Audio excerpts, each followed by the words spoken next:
The Running Man is a statement maker for Glen Powell, but is it more than just a blockbuster? And better yet, does it even need to be?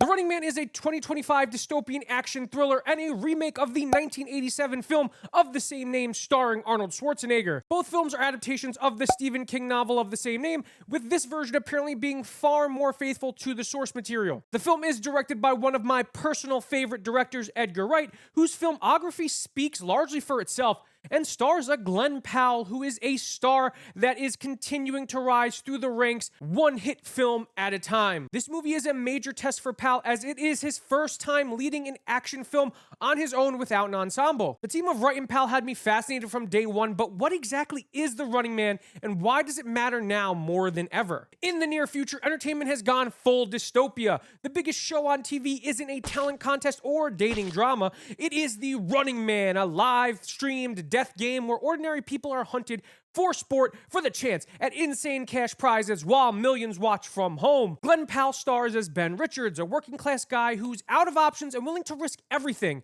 to save his daughter. His only shot? Enter the televised death match run by the slick, silver-tongued producer Dan Killian, played by Thanos himself, Josh Brolin. He's thrown into a world where survival means ratings and morality really doesn't matter. But Ben isn't just another contestant. He's smart, defiant, and impossible to control. The more he fights back, the more the world starts rooting for him instead of the system trying to destroy him. As the ratings skyrocket, so does the danger, and Ben must outwit not just the hunters, but a nation addicted to watching him fall. The Running Man becomes a brutal reflection of a society obsessed with watching others fail, who will let corporations blind them into fighting each other. A message that is too relevant in today's world. As a movie, The Running Man is a perfect blockbuster film, the type of movie that makes you fall in love with movies. It has plenty of references to the original film while blazing its own trail and creating a wholly unique identity. This is pure popcorn delight, and I think most people can sit down and watch this film and find at least something to enjoy. The cast is overflowing with charisma and insanity, while Edgar Wright lends his seasoned hand to provide some of his trademark humor and rhythmic pacing. The pacing is quite possibly my favorite part, as Edgar Wright brings a frenetic energy to the movie that keeps it, running. It's that fast-paced energy that keeps us constantly engaged as we barely get a second to breathe, which helps to relate to Ben Richards and the insanity of his situation. But beneath all that energy and spectacle, Wright's doing what he does best, mixing social commentary with slick genre filmmaking. There's no hiding that I'm a huge Edgar Wright fan. I adore the Cornetto trilogy, Baby Driver, and Scott Pilgrim, so when I heard that he wanted to remake The Running Man, I was all in, and I got to hear him talk about this movie at New York Comic Con, and his passion and excitement were palpable. He really wanted to get this story right and deliver an adaptation more in line with King's novel. A version of The Running Man that focused more on the heavy themes of corporate greed, wealth, corruption, abuse of power, and society. While he accomplishes his goal, I think it comes at the sacrifice of his trademark personality. There are large portions of this film that absolutely feel like an Edgar Wright movie, but then there are others that feel more generic. The caveat being that when Wright is cooking, those scenes soar. They feel like a perfect blend of his humor and visual flair. He delivers on expanding the world and makes this movie feel big, with the possibility of danger lurking around any corner at any time. While Edgar Wright's hand guides the film along, Glen Powell is the beating heart that keeps us invested from start to finish. The Running Man is a big opportunity for Powell, a chance to follow in the footsteps of his A-list mentors and continue his career journey by proving that he can be a certified action star. I think the best thing about making The Running Man is just getting to be an action hero. The good news is that he succeeds spectacularly here. Glen Powell is simply magnetic. He has the type of likability that you want in a leading man. He lights up every scene he's in with fire, charisma, and relatability. I think Glen Powell works so well because despite his Hollywood good looks, he feels like a regular person. Someone who is fallible but charismatic enough to follow. He puts all of this into Ben Richards, a good man who was pushed by the system a little too far and now wants to push back. I was just really impressed. Powell left it all on the field for this one, and it shows on screen. He's giving his all in every scene while balancing the insane action, humor, and camp. He's essentially a Swiss Army knife, rising to every challenge the film throws his way. Now moving on to the larger cast as a whole, Colman Domingo.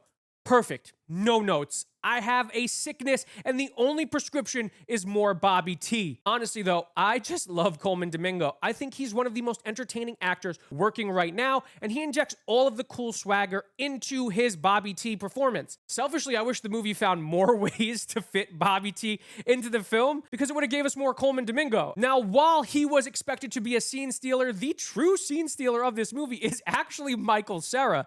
Cera is finally reunited with Edgar Wright on the big screen after starring in the cult classic and one of my personal favorites, Scott Pilgrim vs. the World, and they have not missed a beat. I need Wright to work with Michael Cera more as soon as possible. These two just click together. Can you imagine an Edgar Wright movie starring Michael Cera, Simon Pegg, and Nick Frost? I can, and I know I need it, like now. But back to The Running Man. Cera comes in and adds such a level of calming, chaotic energy that lights up the screen in the weird way that only Michael Cera can. What a fantastic year Cera is having, as I really loved him here as well as in The Phoenician Scheme.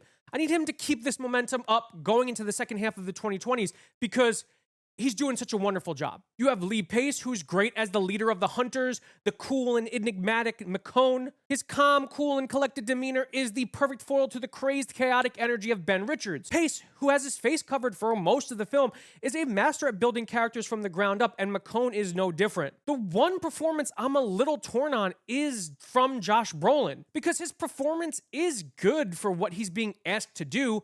I just wanted more from his character. He plays evil producer Dan Killian, and he is supposed to be the physical embodiment of the themes, the corporate greed that controls the minds of the masses. Brolin plays it pretty straightforward. He has a level of charm and sociopathy, but there's not much more to him beyond that. I do wonder if it was intentional, though, as his character definitely feels more grounded than the others. It's almost as if the movie wanted him to feel like a catch-all for all evil businessmen and people in power. It's because of this that the character leads to one of my only true problems with the film, and that's how it manages its messaging. One of the main goals of Wright was to lean more heavily into the themes, but how he ends up handling it is probably my biggest critique. I expected more political satire or stylized nuance, and instead everything just seemed kind of in your face. You could argue that it was intentional, as this movie is going to hopefully reach a wider, more general audience, but at the same time, it loses a lot of the wit and character by not playing with that messaging more. At the end of the day, it's political satire wrapped in adrenaline. It's flashy and entertaining, but maybe a bit too on the nose with its messaging. Overall, The Running Man is a holiday blockbuster that doesn't fail to entertain. It's slick, it's stylish, an explosive ride that proves Wright hasn't lost a step, and that Glen Powell has officially leveled up to action hero movie star status. It's not as nuanced as it could be, but sometimes you just want a film that runs full speed and never looks back, and that's exactly what this does. With that being said, on a scale from 1 to 5, Arnold Schwarzenegger $100 bills, I am giving The Running Man 2025 4 out of 5 $100 bills. Despite its flaws, I think that Edgar Wright has delivered an insanely fun popcorn flick that's more than worth the price of admission. A great time at the theaters. But let me know your thoughts. Are you excited to see The Running Man? Are you running to theaters to check this out? Drop your thoughts in the comments, and if you're new here, make sure to lock in and stay versed.